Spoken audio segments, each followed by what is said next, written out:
भागलपुर के ततारपुर थाना क्षेत्र अंतर्गत चर्चित दवा व्यवसायी रौनक कोड़िया हत्याकांड का पुलिस ने सफल उद्भेदन कर लिया है। आपको बता दें कि 7 अगस्त 2024 की रात्रि में ततारपुर थाना अंतर्गत कजवाली चक के रहने वाला दवा व्यवसायी बलराम कोड़िया के पुत्र रौनक कोड़िया को अज्ञात अपराधियों के द्वारा गोली मारकर हत्या कर दिया गया था। इस हत्या की जानकारी होने पर ततारपुर थाना पुलिस घटनास्थल पर पहुंचकर 5 गोली और 1 पिलेट की घटनास्थल से जब्त किया था। इस संबंध में रौनक के पिता बलराम कोड़िया के आवेदन पर ततारपुर थाना में प्राथमिकी दर्ज कराया गया था।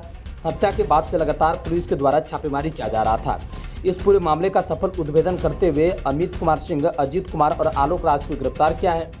वरीय पुलिस अधीक्षक आनंद कुमार ने प्रेस वार्ता कर बताया कि यह हत्या पैसे का लेन देन में किया गया था।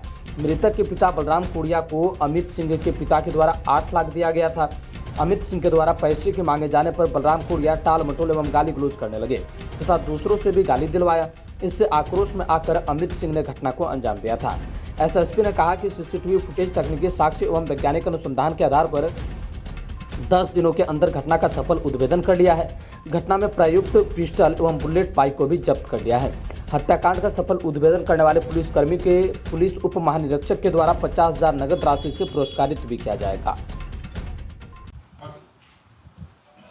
देखिए, भागलपुर पुलिस के द्वारा एक बड़ी घटना का उद्भेदन किया गया है और इस पूरी घटना में शामिल जितने भी लोग थे उसकी गिरफ्तारी की गई और घटना कारित करने में जो मोबाइल इस्तेमाल किया गया, गाड़ी का इस्तेमाल किया गया, हथियार का इस्तेमाल किया गया, ये सारी चीज़ों की जब्ती पुलिस ने विधिवत तरीके से की है। घटना 7-8 की रात्रि की है, जिसमें कि रौनक केड़िया जो 20-22 साल के एक नौजवान थे, जिनकी हत्या ततारपुर थाने अंतर्गत जो आत्माराम मेडिकल स्टोर है उसके बगल में गली जाती है शनि मंदिर की तरफ, और शनि मंदिर के आगे ही लगभग 6 गोलियां मार के उनकी हत्या की गई थी। और उस घटना के उद्भेदन, अपराधियों की पहचान, उनकी गिरफ्तारी के लिए सिटी एसपी श्री राज की निगरानी में सिटी डीएसपी श्री अजय कुमार चौधरी के नेतृत्व में एक टीम बनी और इनके अंडर कुल 10 टीमें पिछले 10 दिनों से लगातार 24 घंटे लगातार इस पे काम कर रही थी। और इसमें कुल 18 हमारे पदाधिकारी इस पूरी टीम में शामिल थे, जिसमें कि डीएसपी प्रोबेशनर जो कि वर्तमान में थानाध्यक्ष ततारपुर के रूप में काम कर रही हैं, रीता, और inspector Anil Kumar Sao, inspector Ranjit, inspector Dhananjay, sub inspector Arun, और इंस्पेक्टर विवेक जायसवाल, और inspector Muralidhar Shah, inspector Abhay Shankar, sub inspector Ravi Shankar, sub inspector Shakeel, sub inspector Naeem, sub inspector Rahul, sub inspector Ajit, sub inspector Mohammad Sabir, sub inspector Prabhat Kumar, sub inspector सुशील राज, sub inspector Ejaz, sub inspector चंदन, और हमारे डीआईयू के बच्चन, अभिमन्यु, रजनीश, प्रकाश।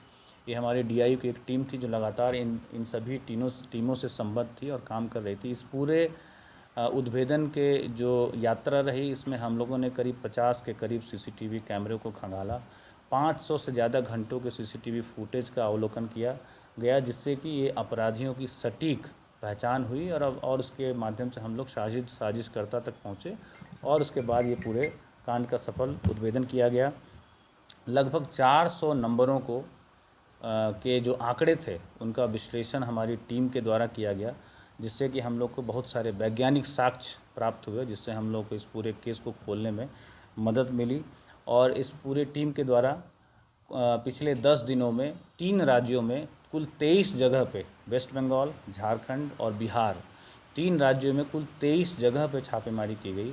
और उसके बाद पिछले 24 घंटा में ये फाइनली जो है हमारी टीम के द्वारा सफलता अर्जित की गई। और इस पूरे मामले में जितने भी लोग शामिल थे और जिस चीज़ों का प्रयोग किया गया था उन सभी की बरामदगी भी सुनिश्चित की गई। और लगभग इस पूरे उद्भेदन में 25 से ज़्यादा संदिग्धों से पूछताछ हुई है और उसमें ऐसे भी लोगों से पूछताछ हुई है जिनके बहुत लंबे आपराधिक इतिहास भी रहे हैं, और उससे भी हम लोग को बहुत सारी मानवीय सूचना मिली, जिससे हम लोग इस केस को उद्भेदन में हम लोग को मदद मिली। इस तरीके से भागलपुर पुलिस ने एक बड़ी कामयाबी हासिल की है और इसमें 3 व्यक्तियों की गिरफ्तारी की गई है, अमित मंडल और दिलखुश उर्फ अजय आलोक और अजीत।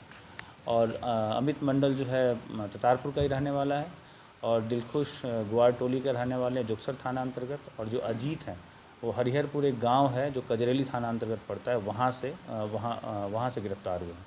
और जो तीसरा अजीत कुमार, इसी के पास से जो हथियार था उसकी भी बरामदगी अमित के निशानदेही पे की गई। और इस पूरे घटना का जो मोटिव जो हम लोग के पूछताछ में सामने आया, ये पैसे के लेन देन का विवाद था। इसके साथ ही साथ जो मृतक के पिता हैं इनसे और अमित मंडल से काफ़ी हॉट टॉक हुआ है, और इसका ऑडियो भी हम लोग के पास उपलब्ध है, जिसमें काफ़ी गाली गलौज की गई है, और ये ऑडियो भी हम लोग के पास उपलब्ध है। और इस पूरे हत्या का जो कॉन्ट्रैक्ट किलिंग का जो घटना से लगभग 20 दिन पूर्व अमित मंडल के द्वारा जो दिलखुश है उसको दिया गया था, और अमित मंडल के द्वारा ही हथियार भी उपलब्ध कराया गया था। कुल 2 लाख रुपए में बात तय हुई थी, और जो एक अपराधी है उसकी बहन की शादी में भी अमित मंडल ने प्रॉमिस किया था कि वो उसमें भी मदद करेगा। और इस पूरे जो घटनाक्रम हुआ है इसका जो वैज्ञानिक साक्ष्य भी हम लोग के पास उपलब्ध है, और घटना करके ये लोग यहाँ से सुल्तानगंज भागे, उसके बाद वहाँ से झारखंड में पनाह लिए हुए थे। लेकिन हम लोग की टीम ने कड़ी मेहनत से, लगातार 10 दिनों की मेहनत से जो तीनों अपराधी थे उनको खोज निकाला, उनको गिरफ्तार किया, और जितने सारे चीज़ें प्रयुक्त की गई थी घटना को कारित करने में, उसकी भी बरामदगी में सफलता पाई है। और इस बड़ी सफलता के लिए पुलिस उप महानिरीक्षक महोदय के द्वारा पूरी टीम को 50,000 रुपये का पुरस्कार भी पुलिस उप महानिरीक्षक महोदय जो पूर्वी क्षेत्र के हैं उनके द्वारा ऐलान किया गया है। जो है लोग इनका 7 आपराधिक इतिहास रहा है, जिसमें कि एक धोखाधड़ी ड्रग्स एंड कॉस्मेटिक एक्ट के संबंधित है, और 2 केस इनके मद्य निषेध शराब से संबंधित है, और ये झारखंड में भी शराब बेचने में जेल जा चुका है, शराब पीकर भी जेल गया है। एक मारपीट का मामला भी इसके ऊपर पूर्व से दर्ज है। और बाकी जो 2 हैं अमित और अजीत, उनके आपराधिक इतिहास के बारे में हम लोग खंगाल रहे हैं, और अगर वो मिलता है तो उसको भी हम लोग माननीय न्यायालय को समर्पित करें। वो पैसे का जो पुराने पैसे के लेन देन, वो 8 लाख रुपए का कर्जा बकाया था जो अमित मंडल ने दिया था मृतक के पिता को। तो मामला सब मृतक के पिता को था या मृतक को या उसके बड़े भाई? नहीं, कोई ऐसा टारगेट नहीं था। मेन है कि नुकसान करने की बात थी। कोई भी मिलता, मृतक मिलते या उसके भाई मिलते या उनके पिता मिलते, तो किसी को भी गोली मारने की बात थी। इसमें कोई टारगेट निश्चित नहीं था। सीसीटीवी फुटेज में दिखा है कि पिला के टी-शर्ट पहने आदमी वहाँ पर नहीं, उसकी संलिप्तता नहीं पाई गई है। जैसा मैंने बताया कि 25 से ज़्यादा लोगों की पूछताछ हुई है, और उस पूरे सीसीटीवी फुटेज में एक व्यक्ति जो उसमें दिखा है, जिसकी पहचान हुई है, हम लोगों ने सभी से पूछताछ की है। और ये केस एकदम से ब्लाइंड केस था, हम लोग को कोई इसकी जानकारी नहीं थी, और कहीं से कोई क्लू नहीं मिल रहा था। और दुर्भाग्यवश उस समय बिजली भी कटी हुई थी, घटना के 1.5 घंटे पहले से बिजली कटी हुई थी, और बारिश भी हो रही थी, जिससे कि सीसीटीवी फुटेज से भी बहुत पुख्ता